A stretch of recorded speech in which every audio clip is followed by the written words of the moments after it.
అండి, నేను doctor Rajani Priyadarshini, Rajani fertility centre, Rene hospital, Karimnagar. ఈరోజు మీకు ఒక ఇంట్రెస్టింగ్ కేస్ గురించి చెప్తాను. తనకి మ్యారేజ్ అయ్యి 2 years అయింది. పిల్లల కోసం మన దగ్గరికి వచ్చింది. సో ఎవాల్యుయేషన్ పార్ట్లో బ్లడ్ టెస్ట్ చేశాము, తర్వాత స్కానింగ్లో మనకి తెలియకుండా, అంటే తనకి తెలియదు అంత పెద్ద ఫైబ్రాయిడ్ ఉందని. సో స్కానింగ్లో ఒక పెద్ద హ్యూజ్ ఫైబ్రాయిడ్ కనిపించింది. ఇది యుట్రస్. సో ఇది పక్కనంతా ఫైబ్రాయిడ్, పోస్టీరియర్ వాల్ ఫైబ్రాయిడ్ ఉంది. So it's around 7 centimeters. 7 centimeters కంటే పెద్దగా ఉంది. సో అంటే మనకి కారణాలు కొన్ని తెలియవు.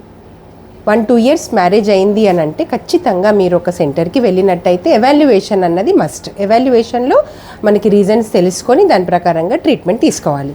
సో ఈమె విషయంలో మనకి పెద్ద ఫైబ్రాయిడ్ని తొలగించినట్టయితే మయోమెక్టమీ చేసి మనము తర్వాత న్యాచురల్గా కానీ ఇంకేదైనా ట్రీట్మెంట్ ఇస్తే ఖచ్చితంగా ప్రెగ్నెన్సీ వస్తుంది. సో ఎవాల్యుయేషన్ అన్నది మస్ట్. Thank you.